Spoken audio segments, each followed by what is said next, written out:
Olá pessoal, bem-vindos de volta à nossa disciplina de tópicos especiais em banco de dados, onde a gente está vendo o conteúdo da disciplina de recuperação de informação.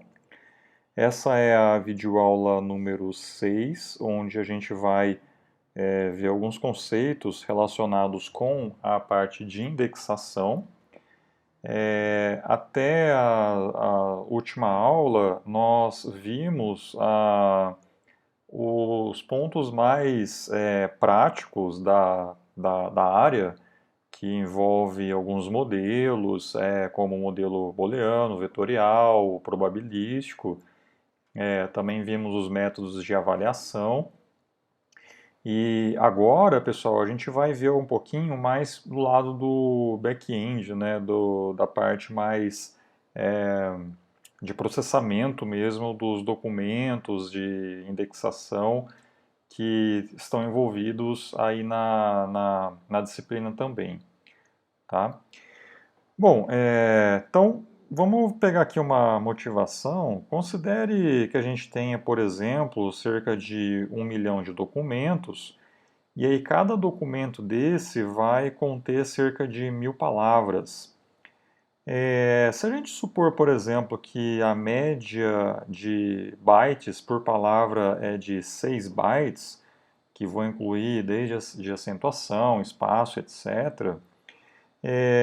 Se a gente precisar fazer um armazenamento, né, de todos esses documentos, fazendo a multiplicação, né, de 6 bytes por 1 milhão, a gente vai ter lá 6 gigabytes para armazenamento de todos os documentos, né?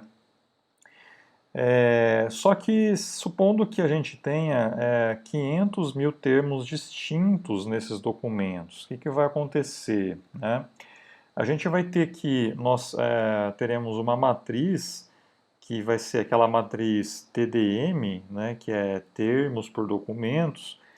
Ela vai conter então 500 mil termos distintos versus 1 milhão de documentos. Então essa matriz aqui, ela vai ter 500 bilhões de valores que possivelmente vai estar em ponto flutuante, né?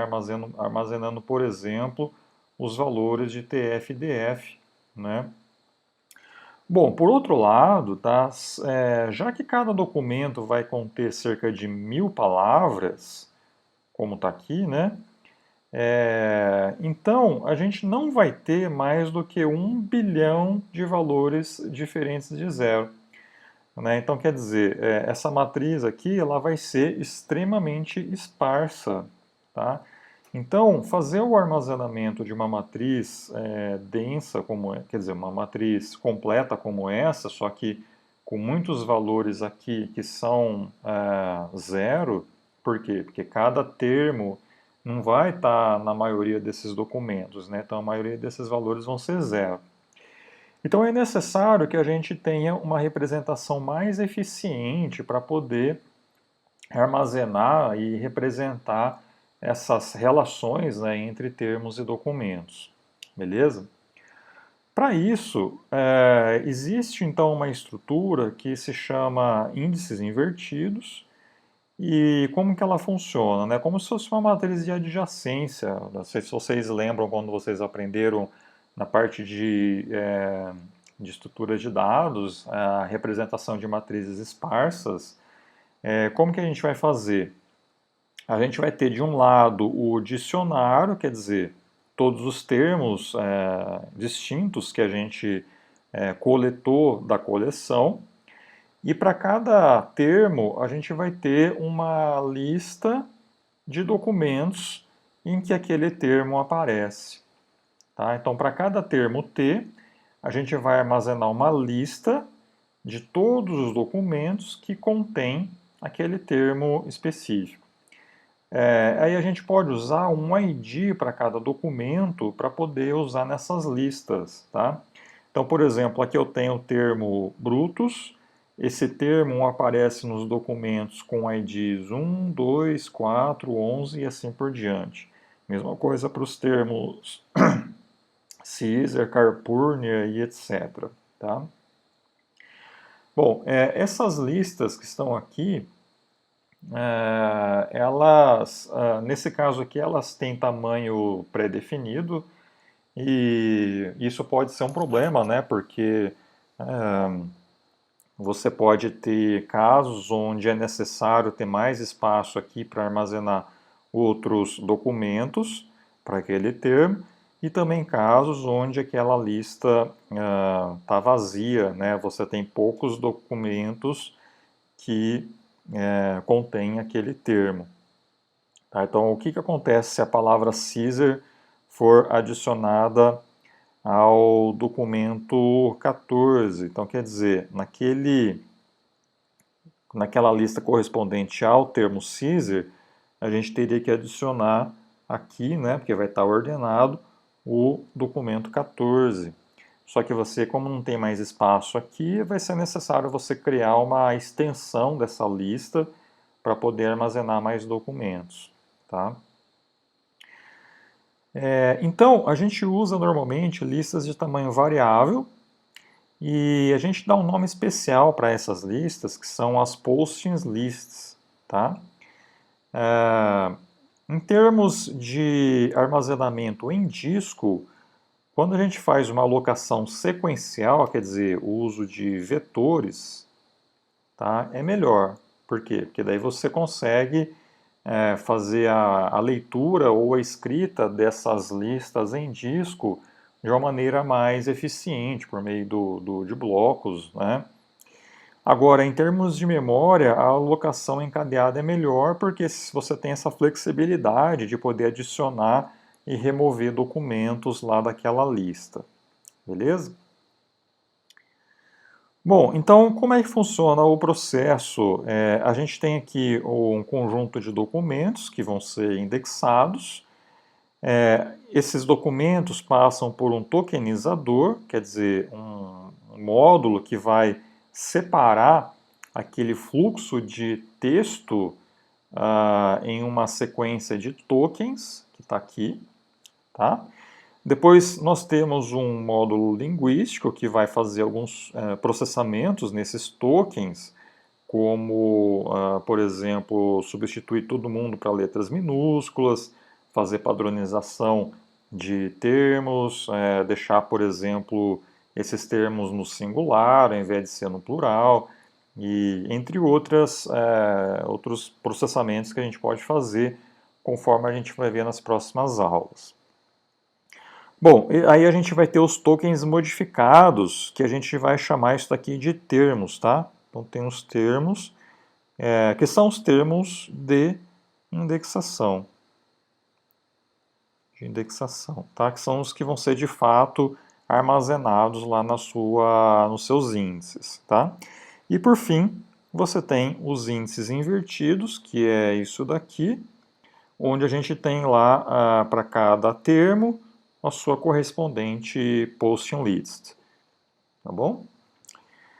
Bom, então o que a gente pode fazer nesses textos que estão envolvidos aqui nessa fase de tokenização e processamento desses tokens? Então, tem o primeiro passo que é a tokenização, que é separar essa sequência de caracteres em tokens.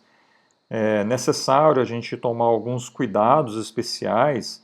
Então, por exemplo, como é que você vai separar essa palavra state of the art?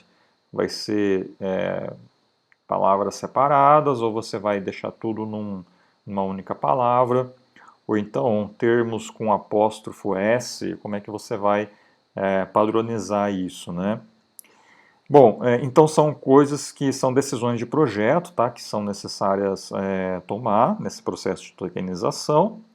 Depois tem a fase de normalização, que é manter o texto e até a própria consulta na mesma forma. Então, por exemplo, se você tiver palavras como USA com ponto e USA sem ponto, como que você vai padronizar isso, né? Seria simplesmente USA ou seria u.s.a, tá? Então também são decisões de projeto que devem ser tomadas. Temos também a fase de radicalização ou de steaming, que é você manter apenas o radical de uma palavra. Então, por exemplo, quando você tem uma palavra cujo sufixo varia, você mantém apenas o radical, né, que é aquela parte que não há alteração da palavra em si.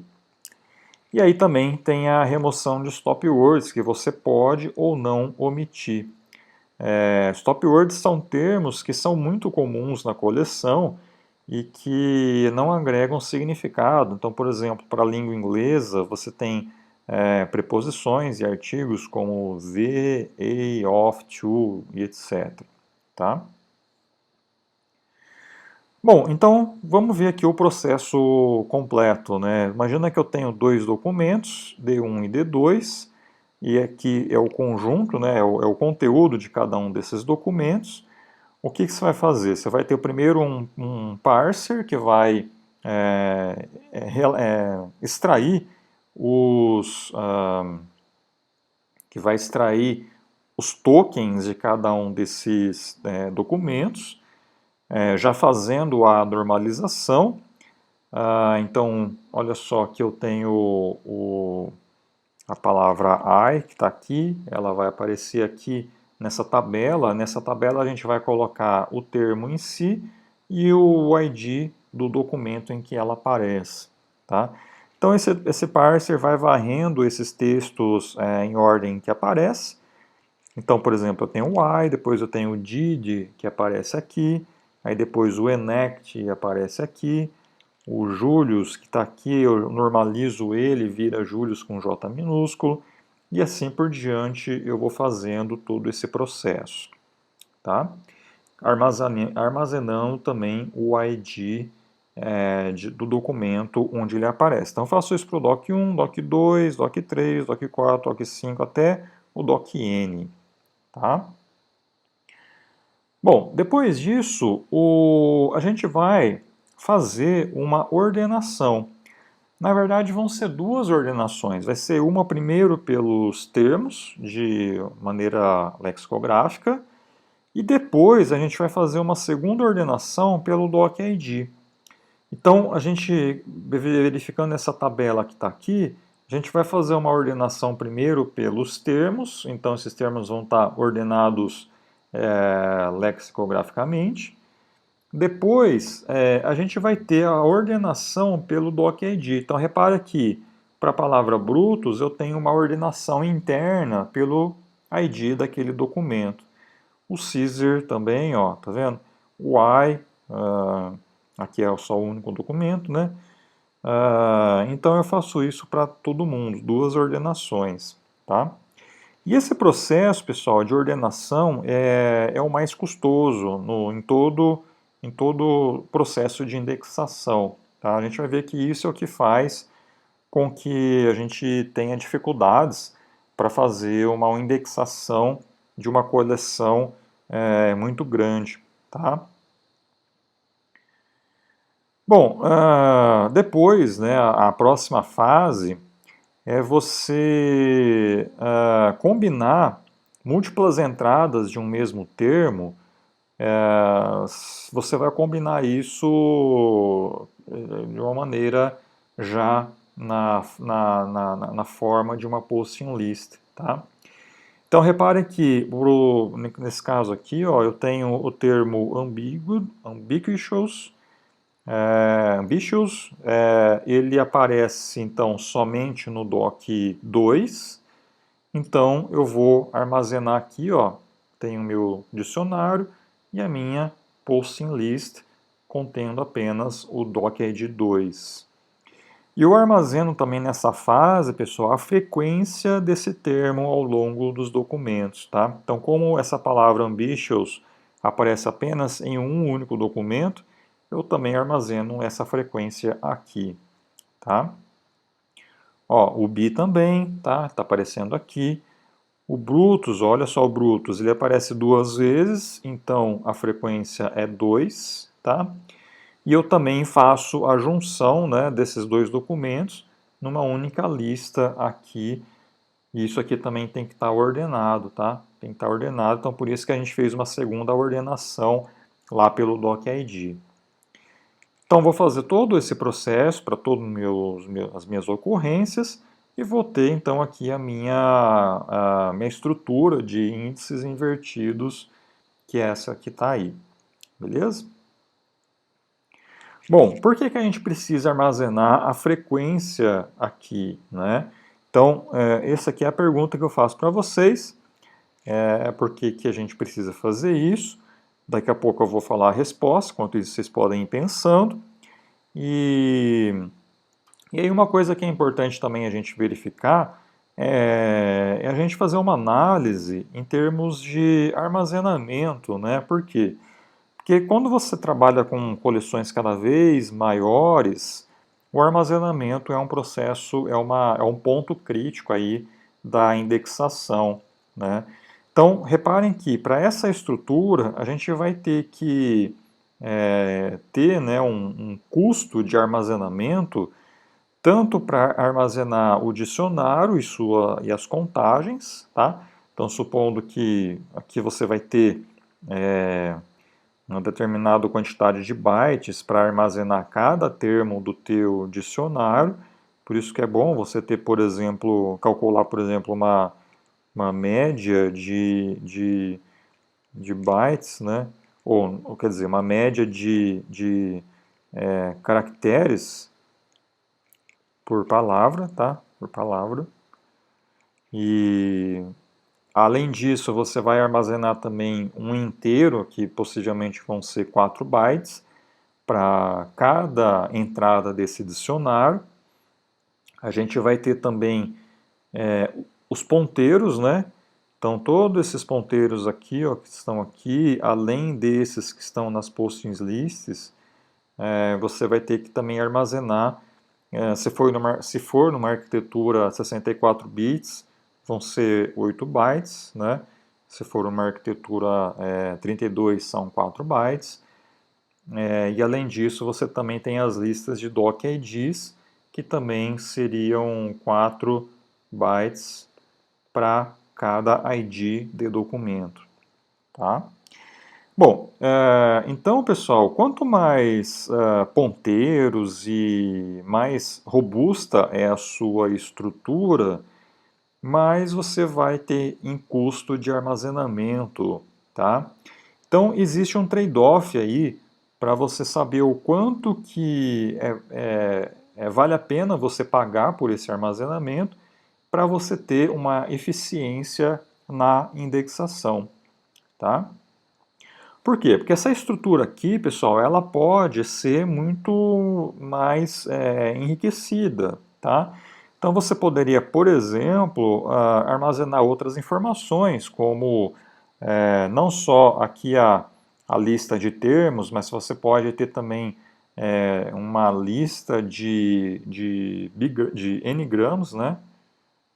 Que seria, por exemplo, sequência de n termos sequenciais ali, né, que aparecem ao longo dos seus textos, né? E aí você trabalhar tanto com essa estrutura como essa daqui, né? Entre outras melhorias que podem ser feitas nessa estrutura, tá? Só que, logicamente, você vai ter esse trade-off que está aqui, beleza? Bom, uma vez que a gente tem, então, os nossos índices invertidos, como que é feito, então, o processamento de uma consulta? Então, vamos ver isso daí, como é que é. Então imagina que eu tenho a consulta Brutus and Caesar, tá? Então a gente está vendo aqui no modelo booleano inicialmente como que é feito esse processamento, tá? Então se a gente tem aqui Brutus and Caesar, qual que é o procedimento, né? A gente vai localizar a palavra Brutus no dicionário. Uma vez que a gente localizou no dicionário, a gente tem acesso à sua posting list.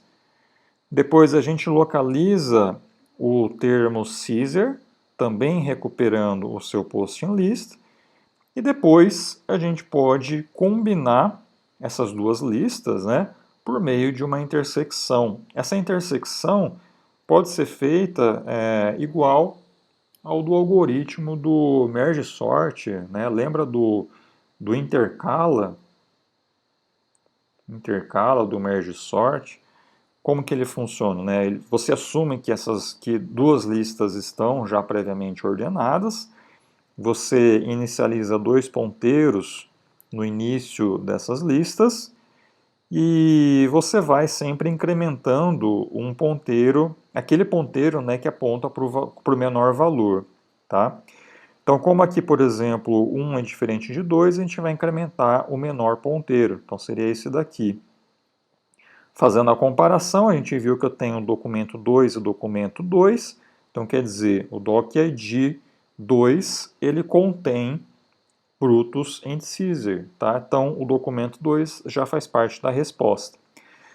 Aí a gente vai incrementar os dois de uma vez, não são iguais, aí incrementa o menor ponteiro, que é esse cara aqui, aí incrementa de novo o menor ponteiro, aí o 8 é igual ao...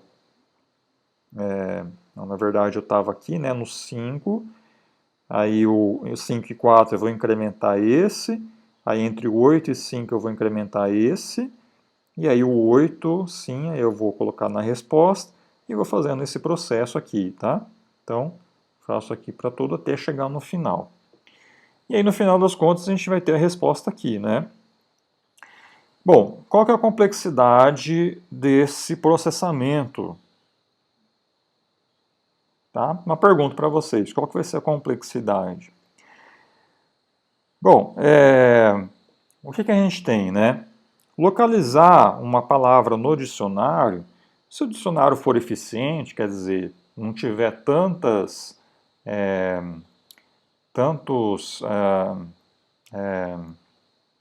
conflitos, né? Quer dizer, numa mesma hash, né? Pensando em hash table, se essa função hash ela for boa, tiver uma boa distribuição, você consegue recuperar a posição, né, daquele termo em complexidade constante. Aqui também, né, complexidade constante. Uma vez que a gente tem complexidade constante para recuperar as duas listas, aí a gente vai ter simplesmente a complexidade de processar essa intercalação. O processo de intercalação, então, no pior caso, você vai ter esses ponteiros indo até o final para essa lista, esses ponteiros indo até o final para essa lista. Então, a complexidade seria O do tamanho da primeira lista, pode ser, por exemplo, x, e o tamanho da segunda, que seria y. Então, seria O de x mais y. Beleza? Então, tá aqui. Bom, o que é crucial, né? É crucial a gente ter a ordenação pelo docid. Tá? Então, sem isso daqui, o desempenho dessa intercalação, principalmente, vai ser muito pior. Beleza? Olha aqui então o algoritmo, né, da intersecção, né, entre duas postings lists. Tá? Então, aqui é só vocês darem uma olhada, simplesmente incrementando, né, o menor ID, como está aqui. Se forem iguais, você adiciona na resposta aquele ID, incrementa os dois ponteiros e assim por diante. Tá bom? Quer dizer, até que P1 e P2, ou P2, né, sejam iguais a nulo. Tá? Então, quando o primeiro ponteiro ou o segundo ponteiro chegar no final, aí termina o processo. Bom, vou deixar como exercício para vocês, pessoal, adaptar esse algoritmo para processar essas consultas, como estão aqui, como o not Caesar, o Brutus and not Caesar e o Brutus or not Caesar. Tá? Então, eu quero que vocês tentem fazer um algoritmo para cada uma dessas consultas que estão aí e analisar a complexidade, tá? E tentar analisar, será que vocês conseguem criar um algoritmo que mantenha complexidade linear aqui de O de x mais y, tá? Então eu vou deixar como exercício aí para vocês fazerem. Bom, e aí a gente tem também um processo de otimização de consultas. Quer dizer que existe uma ordem para processamento de consultas de modo que você ganhe tempo, que você consiga otimizar esse processo. Considere uma consulta que é um end, tá? E vai ter n termos. Então, quer dizer, você vai ter um termo 1 na tua consulta, end termo 2, end termo 3, tá? Até o termo t de n, né? Para cada um desses n termos, então quer dizer, para esse, para esse, para esse, para esse, você vai ter que obter os seus postings, né, as suas listas de documentos, e aí vai ter que combinar essas listas, tá? Então imagina que eu tenho então Brutus and Caesar and Calpurnia, tá? Para cada um desses termos eu tenho essas postings lists, tá? Então está aqui a consulta, essa daqui seria o que eu preciso processar. E aí, qual que é a minha ordem, né? Quer dizer, supondo que eu vá fazer o meu intercala, tá? Que é esse algoritmo aqui, simplesmente fazendo aos pares, tá?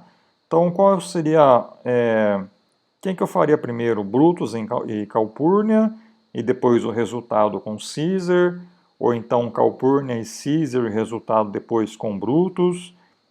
Então, qual que seria a ordem correta aí para que eu tenha uma otimização, né, um menor processamento? Bom, então a resposta para isso é a gente processar pela frequência, né, do menor para maior.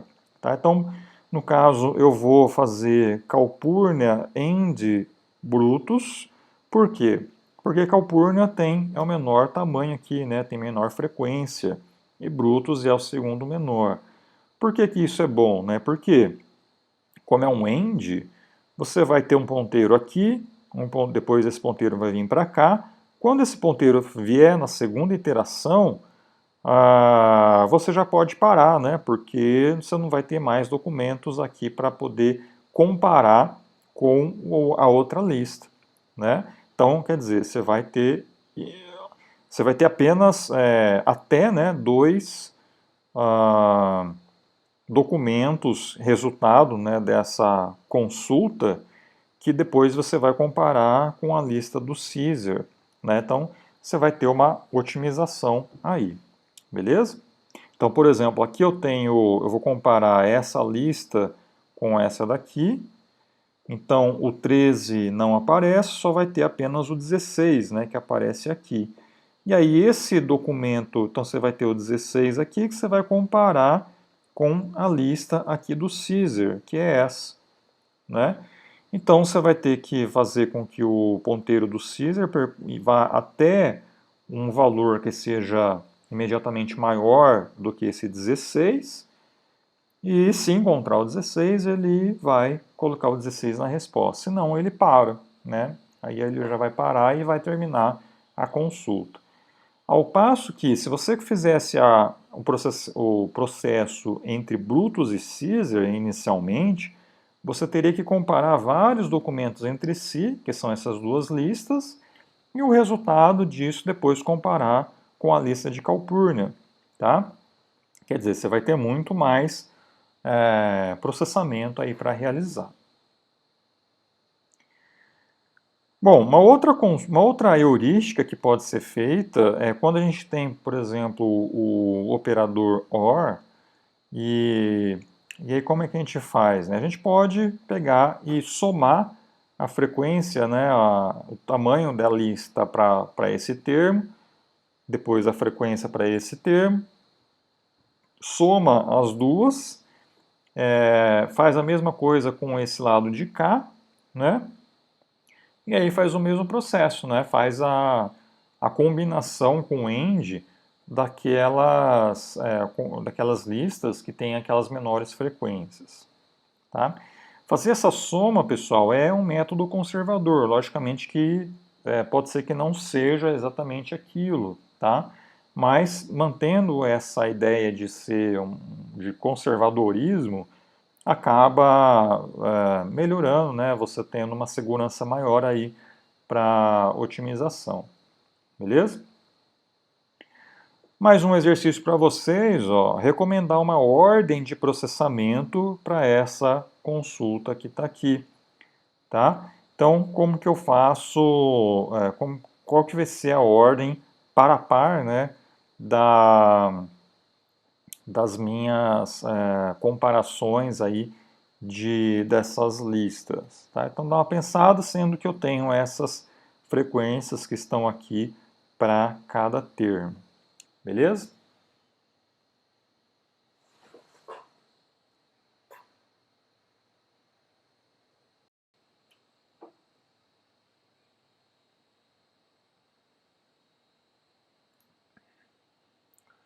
Bom, então a gente viu então o processamento via modelo booleano. Para o modelo vetorial, a gente tem esse algoritmo que está aqui, ó, onde ele vai considerar a métrica de similaridade por cosseno, né? Não sei se vocês se lembram, mas a similaridade entre dois vetores, né, V1 e V2, é formada então pela multiplicação, né, pelo produto escalar, na verdade, né, entre V1 e V2, né, dividido pela norma de V1 vezes a norma de V2, né? E se vocês não se lembram disso, deem uma olhada lá na aula sobre modelo vetorial, onde eu explico, né, muito bem esse processo, né? E, e aí é o que está sendo feito aqui nesse algoritmo, e esse algoritmo ele é usado então para trabalhar com os índices invertidos, né? Então olha só um exemplo, ó. Imagina que eu tenho a consulta Brutus Caesar, que está aqui, tá? Supondo que eu tenho 5 documentos no total, né? E olha só o que vai acontecer aqui na minha estrutura, né? Eu vou ter então o meu dicionário, desse lado aqui, tenho os meus termos, e eu armazeno também a frequência, como está aqui, ó, que é o DF, tá? Document Frequency, tá bom? Bom, do lado das listas, né, das postings lists, eu vou ter uma informação a mais, né, que vai ser, então, um par, né, de doc ID, quer dizer, qual documento aquele termo aparece, e a frequência daquele termo nesse documento 1, tá bom? Então quer dizer que o termo Brutus aparece 2 vezes no doc 1 e aparece uma vez no doc 3, né?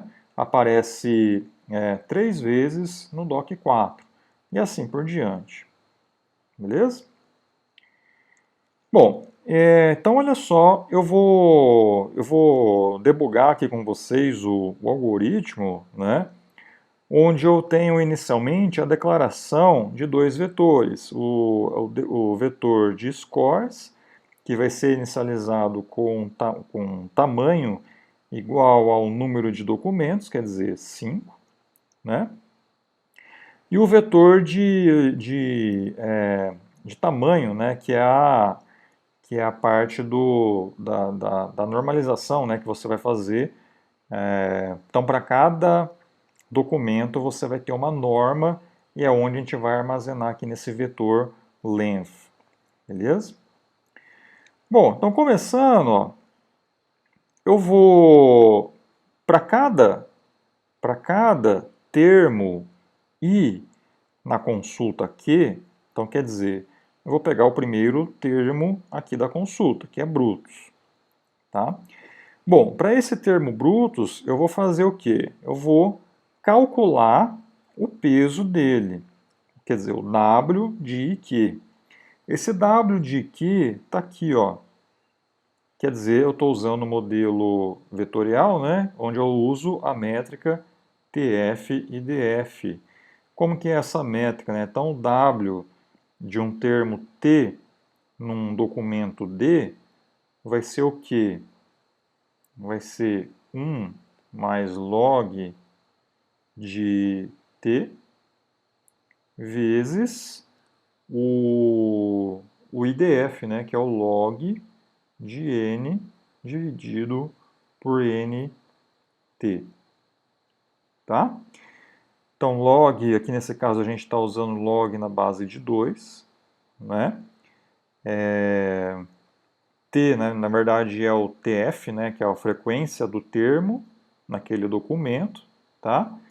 E o NT é o número de documentos onde aquele termo aparece. Beleza? Então, aqui, para o W de brutos em Q, quer dizer o quê? Que o termo brutos, eu estou considerando então que é um documento, né? Então eu tenho esse documento que está aqui. Quantas vezes brutos aparece nesse documento, né? Que, tá? Quer dizer, aparece uma vez só. Então, o TF vai ser 1 mais log de 1, tá? 1 mais log de 1, base 2. E aí a parte do IDF, o N é 5 e 3 a gente vai ver aqui, ó, 3, que é o DF de brutos. Tá? Então, 5 dividido por 3. Fazendo aqui o cálculo vai te dar 0,736. Bom, beleza. Segunda parte é recuperar a lista de Q, tá? Quer dizer, do termo, né? O termo de brutos, que é essa que está aqui, né? Então, essa lista que está aqui. Bom, para cada par, agora estou aqui, ó. Então, para cada par de docID e TF de idoc de ID, né? Então, quer dizer, para cada parzinho desse, a gente vai fazer um determinado cálculo, tá? Então, vou pegar o primeiro par, que é esse cara. O que eu vou fazer? Eu vou armazenar em scores de docID, sendo que o meu docID aqui, ó, vale 1, tá? Então, scores de 1, eu vou armazenar o quê? O W de idocID, que é esse cara, que é exatamente esse cálculo que eu estou fazendo aqui, né? Vezes o W de IQ que eu já calculei aqui em cima, que é essa parte aqui. Tá? O W de idocID é esse aqui, né? Eu tenho esse cara aqui. Então é 1 mais log de 2, por que 2? Porque tá aqui, ó, 2. Tá? Vezes o log de 5 dividido por 3. Então é a mesma coisa, 5, n igual a 5 dividido por 3, que é o DF de brutos. Tudo bem? Fazendo a multiplicação desse cara por essa, vai te dar 1,084. E aí eu armazeno então em scores de 1 a esse resultado. Bom, aí eu vou fazer então agora para o segundo elemento, né, dessa lista, que é esse cara que está aqui. Né? Então, para esse segundo par, eu vou armazenar em scores de docID, que é 3, então eu vou armazenar em scores de 3, o W de docID, então quer dizer, é esse cara que está aqui, vezes o valor que eu já tinha calculado antes, né? Que é esse cara que a gente calculou antes. Tá? Então, a mesma coisa, né? Ó, então, qual que é a frequência do termo brutos no DOC 3? É 1, que está aqui, ó, esse 1 que está aqui. Vezes o IDF, que não muda, tá? Então, o resultado dessa multiplicação desse por esse me dá 541, que eu armazenei aqui. Bom, vou fazer isso para esse, ó, vai dar o processo é o mesmo, tá? Então eu vou pular, ó, então vai te dar também 1,4 que eu armazenei aqui, e para o último, que é esse cara, eu armazenei aqui 1,4, tá bom? Bom, aí voltando no for, né, a gente estava nesse for, a gente saiu desse for e voltou para esse cara. Então, quer dizer, eu pego o segundo termo da consulta, que no caso é o Caesar, tá? Vou fazer o mesmo processo, né, todo o procedimento, e vou fazer... Olha aqui que eu tenho essa soma, né, então eu vou fazer uma acumulação, né, dos scores para aqueles documentos que aparecem nas duas listas, tá? Então eu vou fazendo esse processo aí para todo mundo. No final, pessoal, quando a gente processar toda a consulta, a gente vai inicializar esse array length, né, que é o vetor de normas de cada documento, tá? O vetor de normas, pessoal, é aquele onde a gente pega a raiz, né, onde eu tenho aqui um somatório de frequências, né, do TF elevado ao quadrado, né? Tá? Então quer dizer, para cada,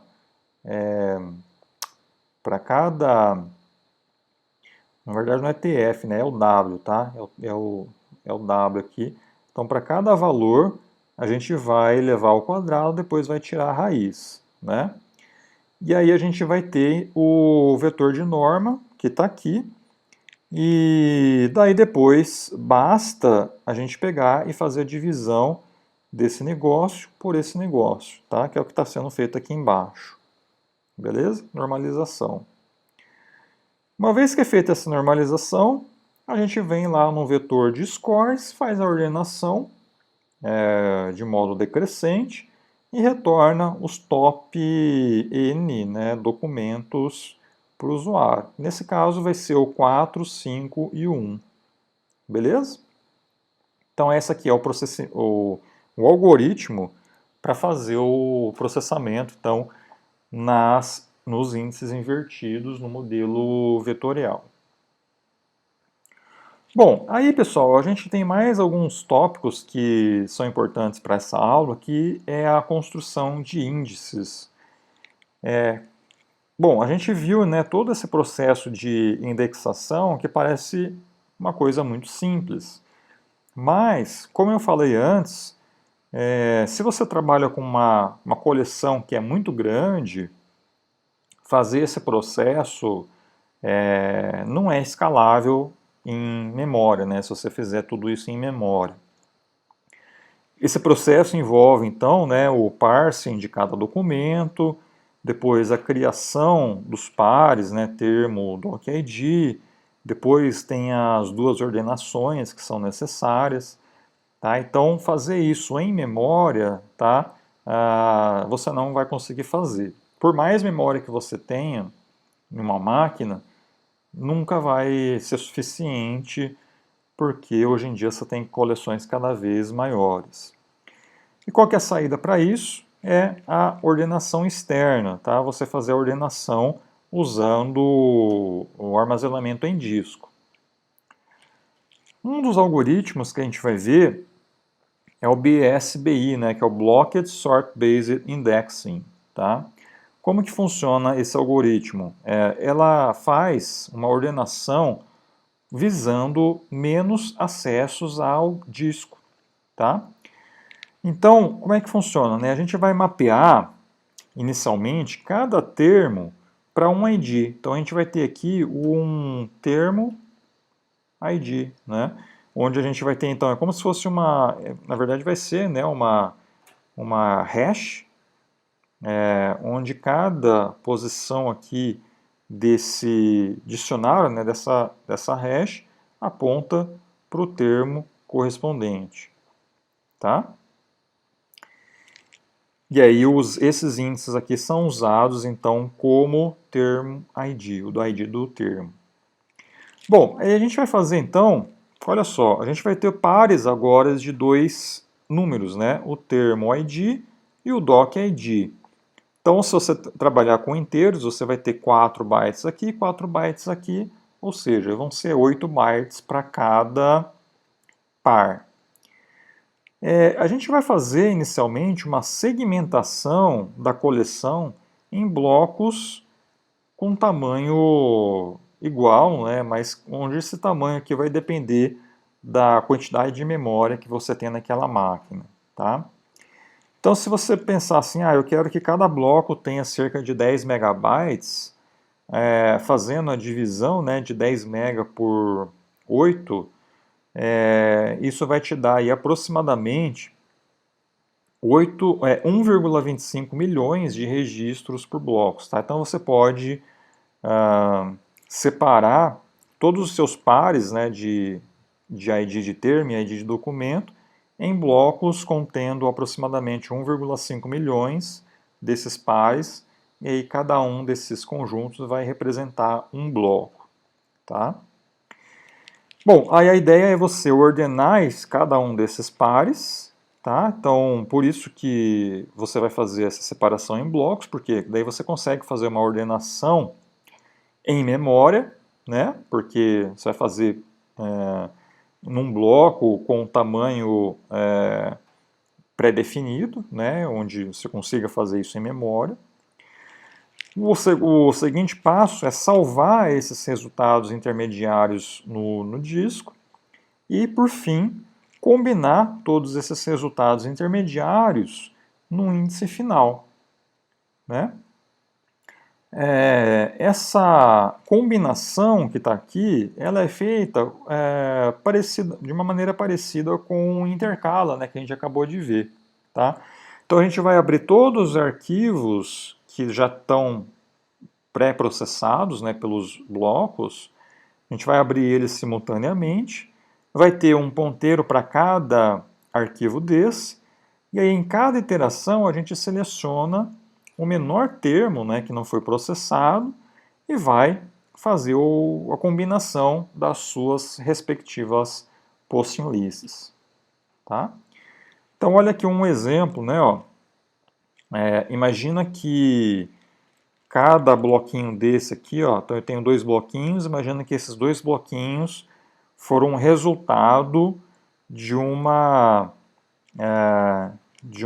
indexação intermediária, né? Então vamos pegar do zero aqui, né? Então imagina que eu tenho a sua coleção, essa coleção vai ter pares de ID de termo e ID de documento.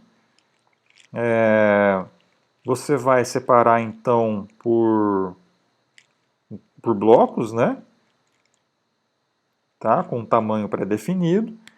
Cada bloquinho desse vai ser ordenado. Ordenação. Essa ordenação vai te dar, por exemplo, isso daqui.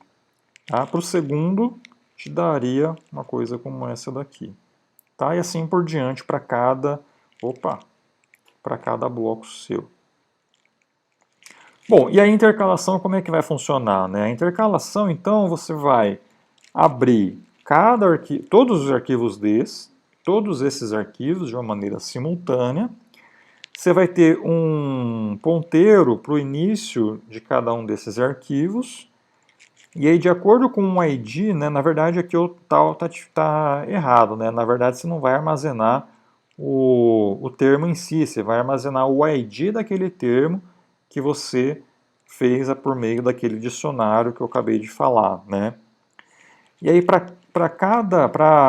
isso vai fazer a intercalação. Né? Então, se você encontrar IDs de termos que sejam iguais, por exemplo, esse e esse aqui, aí você vai fazer o mesmo processo agora com as suas listas. Né? Você vai ter um ponteiro para o D1, um ponteiro para o D6, e aí você vai juntando D1 com D6, aí aumenta aquele ponteiro de menor ID, no caso seria esse cara aqui, e aí vai fazendo esse processo aqui, armazenando aqui, na verdade você vai ter que armazenar de maneira ordenada também, né? Então você teria que armazenar D1, D3, depois D6, e depois D7, né? Então, na verdade, quando você está aqui e aqui, se armazena esse cara, incrementa, e aí você vai comparar esse cara com esse, né? E aí, se esse for menor do que esse, você armazena o D3, né? Armazena ele e incrementa, tá? Então, são dois passos, né? Tem os índices aqui para os documentos em cada lista, de cada termo, né? E os ponteiros, né?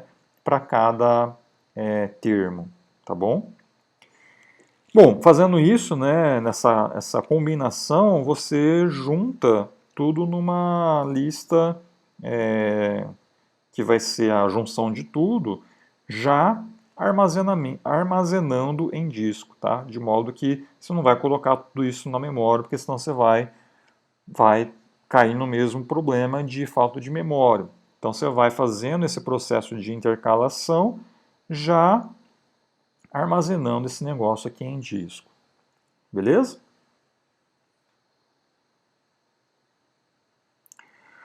Bom, é necessário. A gente tem uma suposição para esse algoritmo, pessoal, que a gente supõe, né, que todo o dicionário da coleção pode ser armazenado na memória. Então, reparem que aquele mapeamento que a gente fez com o dicionário, onde a gente tinha aqui, né, os índices, e aí cada valor aqui a gente tinha o seu respectivo termo, né? Tudo isso daqui teria que estar na memória para rodar esse algoritmo, tá? E, logicamente, que isso pode ser que não funcione. Se você tiver com uma coleção que é extremamente grande, com várias línguas, vários dicionários, pode ser que você não consiga armazenar tudo isso na memória, tá? Então, a solução para isso é um outro algoritmo, que é o SPIMI, tá? Que é o Single Pass in Memory Indexing, tá? Que é esse cara aqui. Como que esse algoritmo funciona? Ele vai usar os termos ao invés dos termos IDs, então você não vai precisar mais fazer esse mapeamento dos termos para os seus IDs, né? E a gente vai ter blocos agora de tamanho variável, tá? Então a gente não precisa mais determinar um tamanho pré-definido para esses blocos. Ele vai ser de modo variável de acordo com a quantidade de memória que você tem. E ao invés da gente coletar todos os pares termo ID e doc ID, para daí somente depois fazer a ordenação, a gente vai fazer essa ordenação aos poucos, né, pelas postings lists, né, que ela vai ser dinâmica, tá, e vai estar disponível para coletar cada um dos registros, tá bom? Então vamos ver aqui o algoritmo, ó. Então imagina que esse daqui é a chamada para um único bloco, tá? Ó, então até escrevi aqui, ó, chamada para um bloco, quer dizer, você vai fazer essa chamada várias vezes, certo? Para cada chamada você vai inicializar um novo arquivo e também um novo dicionário, tá? New hash, está aqui, ó, e new file. E olha só o seguinte passo, ó, enquanto você tiver memória disponível, faça o quê? Você obtém um token, tá? Obtém um token lá do seu fluxo de entrada, tá? Esse token, pessoal, é formado então por um par termo doc ID, tá? Isso daqui é o seu token, beleza? Aí eu tenho essa notação aqui, ó, termo de token, quer dizer, eu pego a parte do termo desse par aí, o lado esquerdo, tá? Se esse termo ele não está presente, né, no dicionário que você criou aqui em cima, você adiciona no dicionário, né, o que? Você vai armazenar no dicionário aquele termo, tá? E, no caso, essa função edit dictionary, ela te retorna já uma lista de postings vazia, que é o que a gente está armazenando aqui. Caso esse termo já esteja no dicionário, ela simplesmente retorna a sua respectiva lista. Tá bom? Bom, aqui eu tenho esse if aqui, ó, simplesmente verifica se essa lista está completa, então você dobra, né, duplica, aumenta, né, o tamanho dessa lista, isso aqui não precisa se preocupar por enquanto, tá? Mas o que é importante é esse passo aqui, o 10, ó, adiciona na posting list o quê? O doc ID daquele termo. Então, quer dizer, essa informação que está aqui, você vai adicionar na posting list. Beleza? Então, reparem que os passos de 4 a 10 é feito enquanto você tiver memória disponível. Tá bom? Bom, uma vez que você não tenha mais memória disponível, ou, quer dizer, você já chegou a um limite, você pode, aí você vai sair do while e vai para a próxima etapa, que é fazer a ordenação dos termos do dicionário. Tá? Então você vai fazer uma ordenação desses termos e vai armazenar esse bloco no disco, tá? Que é o que está aqui. Tá? Então esse é o processo e fazendo isso você gera como saída um arquivo que vai conter um índice invertido intermediário, né, para aquele trecho, né, que você tinha antes. Beleza?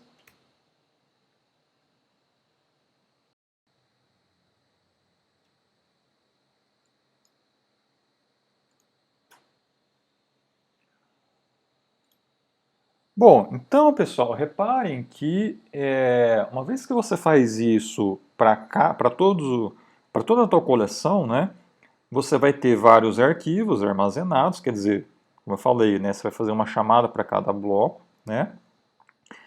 E por fim, a combinação de todos esses arquivos é feita de maneira análoga ao BSBI, tá? Então, vai ser igualzinho lá o que a gente fez, que eu expliquei antes.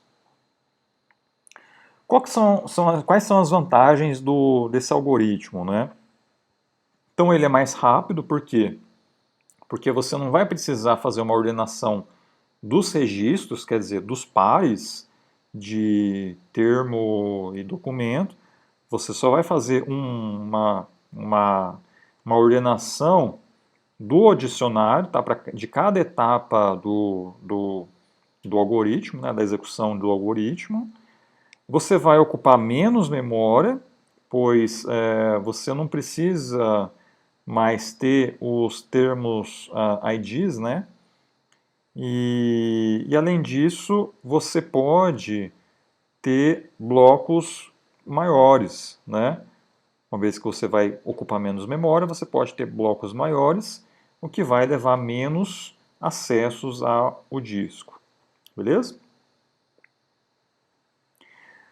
Bom, e aí a gente tem o último algoritmo, pessoal, de indexação, que é a indexação distribuída, que na verdade é o que é mais usado, né, na indexação de documentos, principalmente da web, tá? Que usa alguns conceitos de computação distribuída, né? Bom, você tem que máquinas individuais são suscetíveis a falhas, né? E é necessário então você trabalhar com essas possibilidades, né? Porque se você tiver um sistema de indexação e que usa uma determinada máquina e essa máquina tem algum problema, você não vai conseguir mais fazer, né, a indexação ou pode diminuir a velocidade, né, desse processo, tá? Então, uma outra conceito também é que você tendo muitas máquinas mais simples, trabalhando em conjunto é muito mais eficiente do que você ter uma máquina muito complexa, tolerante a falhas, né, que seja caríssima, e aí você pode ter problemas com ela, se ela, né, der algum problema, você vai perder todo o processo, enquanto que se der algum problema numa única máquina, a indexação pode ainda continuar com as que ainda existem, né? Enfim, como que você explora então a computação distribuída para realizar a indexação de documentos, tá? Bom, a gente vai então usar uma máquina mestre, tá? Uma ou mais máquinas mestre, na verdade, que vai fazer o controle, né, do processo de indexação como um todo. A gente vai dividir então o processo de indexação em tarefas paralelas, né? E aí essa máquina mestre vai atribuir uma determinada tarefa a uma máquina que esteja disponível naquele momento, né? Quais são essas tarefas? Tá? Então existem duas tarefas para esse processo, que são os parsers e os inversores, né? Bom, a gente vai começar então dividindo os documentos da coleção em que a gente chama de trechos, né, ou splits, tá? Cada trecho então é visto então como um subconjunto dos documentos, né? Isso vai corresponder então a cada bloco lá dos dois algoritmos que eu acabei de mostrar. Então a máquina mestre vai atribuir um determinado trecho, né, da coleção a um parser que esteja disponível naquele momento. Tá? O que esse parser vai fazer? Ele vai ler um documento por vez, quer dizer, desse trecho por vez, né? E vai emitir pares no formato termo e doc.id, tá? Aí o parser ele vai escrever esses pares em J partições. O que são essas partições, né? Então, cada partição dessa vai conter um intervalo para armazenar esses pares. Então, supondo, por exemplo, que eu tenho j igual a 3, a gente vai dividir o alfabeto, tá, em três partições. Pode ser, por exemplo, de A a F, G a P e Q a Z.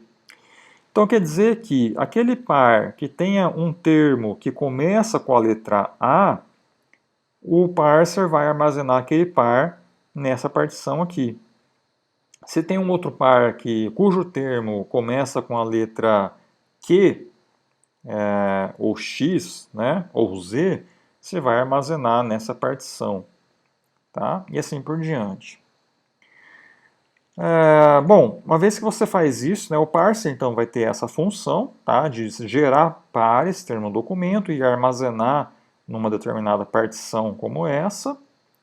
E aí a fase seguinte é a inversão, né, que é onde você vai ter uma máquina chamada de inversora, uma ou mais máquinas, né, chamadas de inversores, que vão coletar todos os pares, termo, documento, de uma partição. Tá? E vai fazer a ordenação e escrita destas postings lists. Então olha só aqui como é que funciona, né? Ó. Imagina que está a minha coleção aqui, ó. Essa coleção então é dividida em trechos, tá? E aqui está a sua máquina mestre, tá? Essa máquina mestre ela vai inicialmente verificar aqui se existe algum parser disponível, supondo que seja esse. Esse daí ela vai atribuir um trecho, supondo que seja esse cara aqui, a esse parser. O que esse parser vai fazer? Vai gerar, né, pares termo doc. Tá? Vai gerar vários desses pares termo doc. E aí ela vai armazenar numa partição como essa, dependendo então do termo, tá? Você começa com A, ou B, ou C, ou D, vai armazenar nessa partição. E assim para as outras também. Bom, e aí o mestre vai fazer isso para todos os trechos, tá? Então, para todos os trechos, ele vai olhar, existe um parser disponível? Tem, então vamos usar ele para fazer esse mesmo processo. Tá? Então é paralelo, né? Então a máquina mestre vai fazer isso, vai fazer essa atribuição para quantos parsers você tiver disponível aqui e todo mundo vai rodar em paralelo. Bom, uma vez que você faz isso, tem essa fase de parsing, aí depois disso tem o inversor, né? Então o que o mestre vai fazer? Né? Vai procurar uma máquina disponível que possa fazer a tarefa de inversão. O que essa máquina de inversão vai fazer? Ela vai pegar todos os pares de uma determinada partição. Então, por exemplo, vai pegar aqui de A a F, ó, pegar todos esses conjuntos que estão aqui, os pares que estão aqui, tá?